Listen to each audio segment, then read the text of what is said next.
तर दूध खीर केलेली आहे, डाळ फ्राय, बटाटा घालून केलेली मेथीची भाजी, पांढरा भात केलेला आहे जो की आपण डाळ फ्राय बरोबर खाऊ शकतो, पापड, लोणचं, भजी, हिरव्या मिरच्या, इथं मी ही कोशिंबीर केलेली आहे बीटाची. त्याचबरोबर आपले स्पेशल आजचा मेनू तो म्हणजे चॉकलेटचे मोदक आणि चपात्या.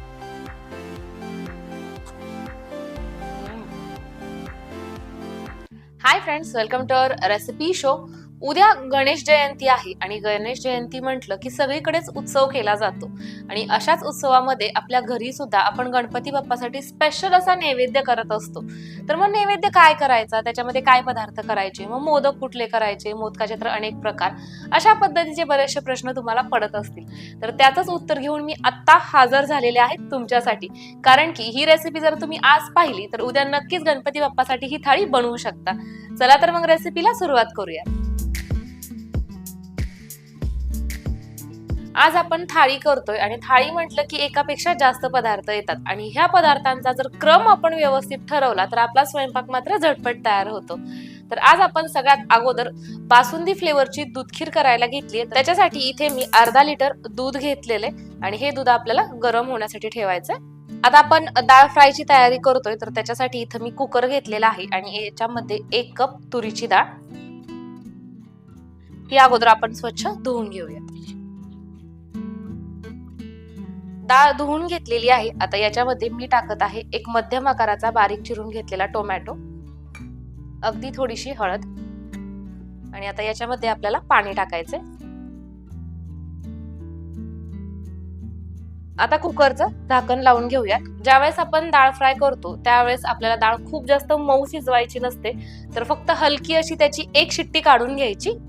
तोपर्यंत इथं आपण मेथीची भाजी करायला घेतोय. तर त्याच्यासाठी कढईमध्ये तेल टाकून घेते. आज आपण मेथीची भाजी करतोय. मग म्हणताल तुम्ही की ताई तुम्ही वेगळं काय दाखवताय, तर आज जी मेथीची भाजी मी करणार आहे त्याच्यामध्ये बटाट्याचा वापर करणार आहे आणि खूप छान अशी चविष्ट ही भाजी तयार होते. तेल गरम झालेलं आहे. आता याच्यामध्ये मी टाकत आहे लसूण. तर 5 ते 6 लसणाच्या पाकळ्या अशा पद्धतीनं बारीक चिरून घेतलेल्या. लसणाचा रंग हलका असा तांबूस व्हायला लागला की याच्यामध्ये आपल्याला टाकायचा आहे बटाटा. तर ज्या पद्धतीनं आपण खिचडीसाठी बटाटा चिरतो म्हणजे बटाट्याच्या वरची साल काढलेली आहे आणि अशा पद्धतीनं थोडासा बारीक आपल्याला हा चिरून घ्यायचा. आता हा बटाटा अगोदर आपण शिजवून घेऊया. इथं आपले बटाटे छान अशा पद्धतीनं शिजले गेलेले. इथं बघू शकता मऊसूद असे हे पडलेले. आता याच्यामध्ये आपल्याला टाकायची मेथीची भाजी. त्यामध्ये आपण टाकूया चवीनुसार मीठ आणि घरगुती लाल चटणी. याच्याऐवजी तुम्ही हिरवी मिरची सुद्धा वापरू शकता, पण जर हिरवी मिरची वापरायची असेल तर मग तुम्हाला ती फोडणीतच टाकावी लागते. हलवून घेऊया.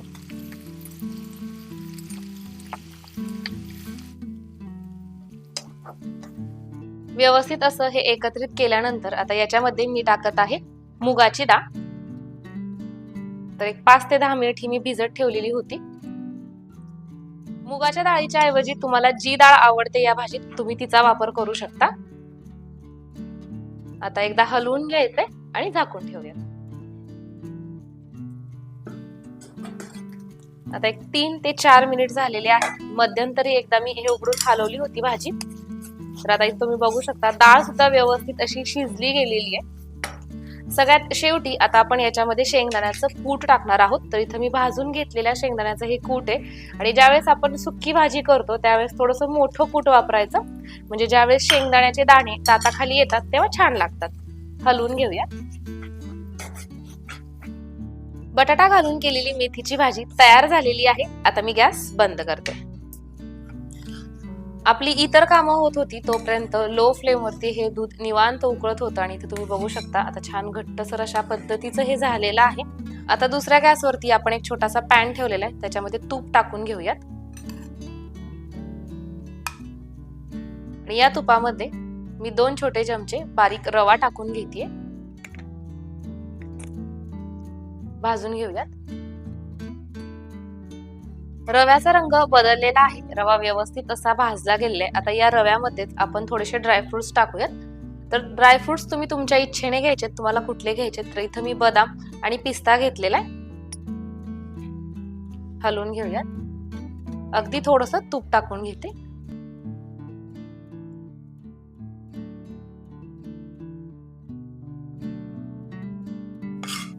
आणि आता जे आपलं दूध उकळत होतं त्याच्यामध्ये हा रवा आणि ड्रायफ्रुट्स टाकून घ्यायचे. त्याचबरोबर याच्यामध्ये मी टाकत आहे थोडेसे चारोळे, केशरचे धागे टाकायचे.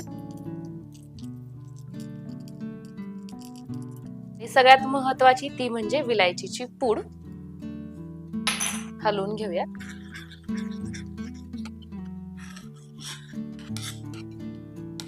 आता गोडीसाठी याच्यामध्ये आपल्याला साखर टाकायची, तर पाव कप आणि अगदी वरती 1 ते 2 चमचे याच्यामध्ये मी साखर टाकून घेत आहे. तुम्हाला साखर किती टाकायची म्हणजे तुम्हाला कितपत ही गोड हवी आहे खीर, त्या हिशोबाने तुम्ही याच्यामध्ये साखर टाकू शकता. हलवून घेऊयात आणि इथनं पुढे सुद्धा आणखीन एक 5 ते 6 मिनिट आपल्याला लो फ्लेम वरती ही खीर शिजवून घ्यायची. 3 ते 4 मिनिट झालेले आहेत आणि इथं तुम्ही बघू शकता मस्त अशी आपली ही दूध खीर तयार झालेली आहे. आपण दूध किती घेतलेलं होतं आणि ते निम्म्याने आपण आटवून घेतलेलं आहे, त्याच्यामुळे याला जो फ्लेवर आहे तो बासुंदीचा येतो आणि खीर खाण्यासाठी झकास लागते. गॅस बंद करून घेते. कुकर पूर्णपणे थंड झालेला आहे. आपण याची फक्त एकच शिट्टी काढून घेतलेली आहे.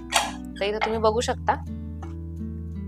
डाळ फ्राय करण्यासाठी आपण गॅसवरती कढई ठेवलेली आहे. तेल टाकून घेऊयात. तेल हलकं असं गरम झालं की याच्यामध्ये आपण टाकणार आहोत शहाजिरं, तमालपत्र, आलं घेतलेलं आहे एकदम बारीक असं चिरून घेतलेलं. याच्याऐवजी तुम्ही आलं लसणाची पेस्ट सुद्धा वापरू शकता. त्याचबरोबर 7 ते 8 लसणाच्या पाकळ्या अशा चिरून घेतलेल्या. आले लसणाचा कच्चेपणा दूर करून घ्यायचा आहे. आलं आणि लसणाचा रंग बदललेला आहे. आता याच्यामध्ये आपल्याला टाकायचा आहे कांदा.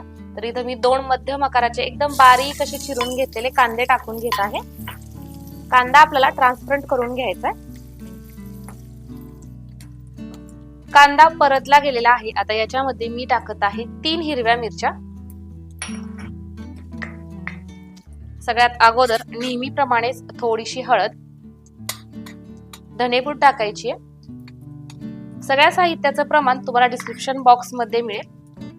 बेडगी मिरची पावडर, घरगुती लाल चटणी, चवीनुसार तुम्हाला कितपत हे तिखट हवंय त्या हिशोबाने चटणी टाकायची.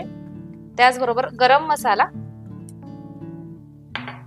आणि जिरेपूड हलवून घ्यायचंय. पावडर मसाले तेलामध्ये परतले की आता याच्यामध्ये आपण टाकणार आहोत डाळ जी आपण शिजवून घेतलेली आहे ती.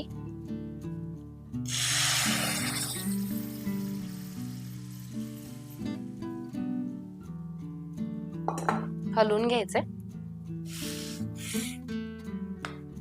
चवीनुसार मीठ टाकायचंय. त्याचबरोबर भाजीला उकळी येते त्याच वेळेस याच्यामध्ये आपण कोथिंबीर टाकणार आहोत, जेणेकरून कोथिंबीरीचा फ्लेवर आपल्या भाजीमध्ये जाईल. आणि आता याला आपण एक उकळी येऊ देऊयात. 3-4 मिनिट आपण ही डाळ उकळवून घेतलेली आहे. खूप जास्त वेळ याला शिजवायची आवश्यकता नाही, कारण की डाळ ऑलरेडी शिजलेली आहे. आणि जर जास्त शिजवलं तर मग मात्र याची आमटी तयार होईल. आणि डाळ फ्राय जो आहे तो तुम्हाला आता जरी थोडासा आणखीन पातळसर वाटला तरी जसा जसा वेळ जाईल तसा हा आणखीन थोडासा दाटसर होत जातो. तर सगळ्यात शेवटी आता आपल्याला याच्यामध्ये टाकायची आहे कसुरी मेथी. आणि ही कसुरी मेथी हलकी अशी मी भाजून घेतलेली आहे आणि अशी क्रश करून टाकायची, म्हणजे त्याचा जो फ्लेवर आहे तो पूर्णपणे आपल्या भाजीत उतरतो. थोडासा गरम मसाला. गॅस बंद करूयात. आतापर्यंत आपण डाळ फ्राय केला, मेथीची भाजी केली, त्याचबरोबर आपली स्वीट डिश म्हणजेच दूध खीर सुद्धा झालेली आहे. आता आपण करत आहोत भजी. पण भजी म्हटलं कशाची करावी, रेग्युलरपणे आपण कांद्याची बटाट्याची भजी करतोच, तर आज आपण करणार आहोत आळूच्या पानाची भजी. इतर वेळेस तुम्ही आळूची वडी केली असेल, आळूची भाजी केली असेल, आज आपण आळूची भजी करूयात. तर त्याच्यासाठी इथं मी एक 4 ते 5 आळूची पानं घेतलेली आहेत. स्वच्छ धुवून अगोदर त्याची देठं काढली, नंतर ती स्वच्छ धुतली. आता आपल्याला ती चिरून घ्यायची आहे.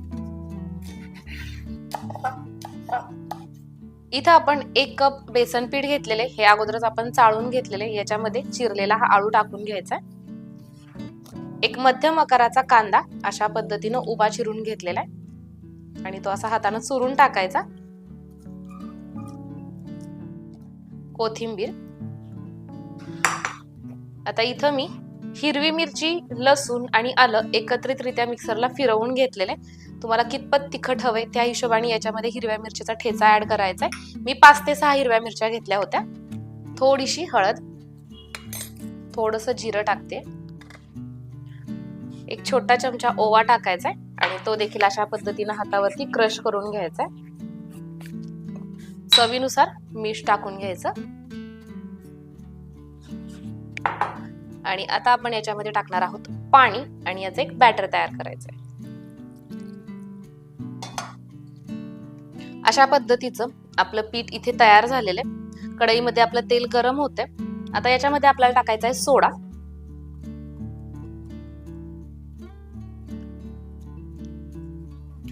मिक्स करून घ्यायचं.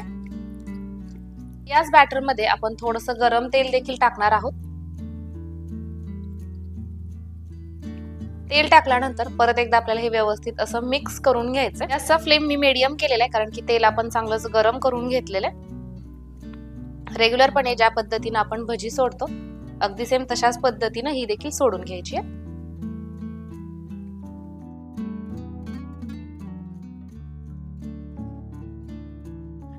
छान एकसारखा रंग आलेला आहे. व्यवस्थित अशी आपली आळूची भजी तळली गेलेली आहे. बाजूला काढून घेऊया.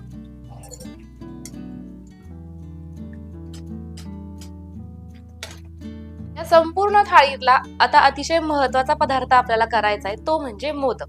गणपती बाप्पाचे मोदक म्हणजे विचारायची सोय नाही, इतके सगळे प्रकार आहेत. त्यातलाच एक छान असा प्रकार मी तुमच्याबरोबर शेअर करणार आहे, ते म्हणजे चॉकलेटचे मोदक. आता चॉकलेटचे मोदक करतोय पण त्याच्या आतमध्ये स्टफिंग कशाचं भरायचं तर ते सुद्धा तशाच पद्धतीचं टेस्टी हवं. तर त्याच्यासाठी इथं आपण ओरिओचा बिस्किट पुडा घेतलेला आहे. स्टफिंग करण्यापूर्वी इथं मी या पातेल्यामध्ये पाणी गरम होण्यासाठी ठेवलेलं आहे आणि याच्यावरती एका काचेच्या बाउलमध्ये व्हाईट कंपाऊंड चॉकलेट घेतलेलं आहे आणि हे साधारण अर्धा कप आहे.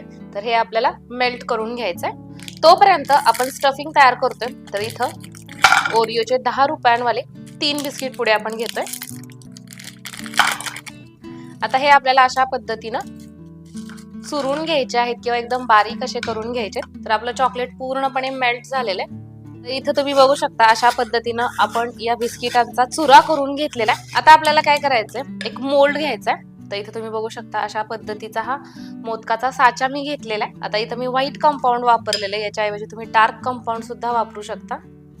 आतमध्ये ओतून घ्यायचं आणि आतमध्ये ओतल्यानंतर अशा पद्धतीनं हे गोल फिरवायचं म्हणजे आतनं सगळीकडे हे व्यवस्थित असं पसरलं जातं. एक्स्ट्राचं जे चॉकलेट आहे ते आपण बाहेर काढू शकतो अशा पद्धतीनं.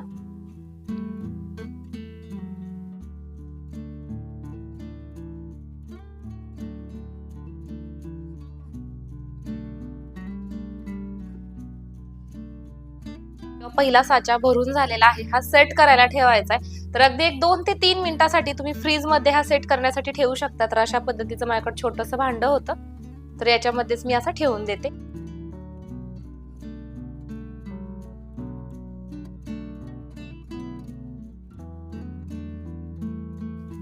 मस्तच. तर तुम्ही इथं बघू शकता आपला चॉकलेट ओरिओ मोदक तयार झालेला आहे आणि सुंदर अशा पद्धतीचा हा दिसतोय.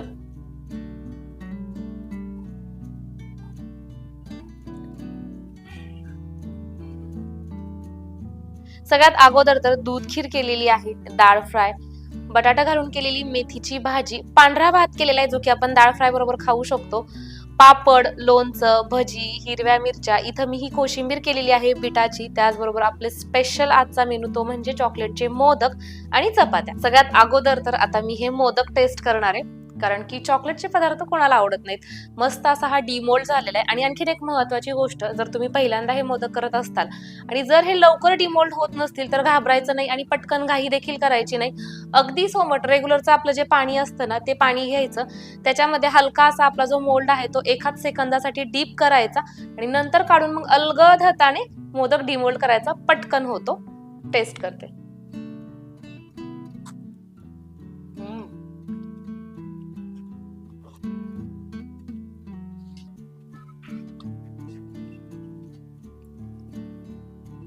आपण जो मोदक केलेला आहे ना त्याचं कॉम्बिनेशन लहान असतील तर लगेच कळेल, पण मोठा असताल तर सांगते, किंडर जॉय ज्या पद्धतीने लागतं ना अगदी सेम तशा पद्धतीनं व्हाईट कंपाऊंड चॉकलेट आणि हे जे बिस्किट आपण वापरलेले त्या दोघांचं लागतंय. गणेश जयंती स्पेशल थाळीमध्ये बऱ्याचशा निरनिराळ्या गोष्टी आज मी तुमच्याबरोबर शेअर केलेल्या आहेत. जसं की बटाटा टाकून केलेली मेथीची भाजी असेल, चटकदार चविष्ट अशा पद्धतीची डाळ फ्राय, सोबत गोड अशी खीर आपण केलेली आहे. त्याला एकदम छान मस्त बासुंदीचा फ्लेवर येतो, कारण की आपण ते जे दूध आहे ते आटवून घेतलेले.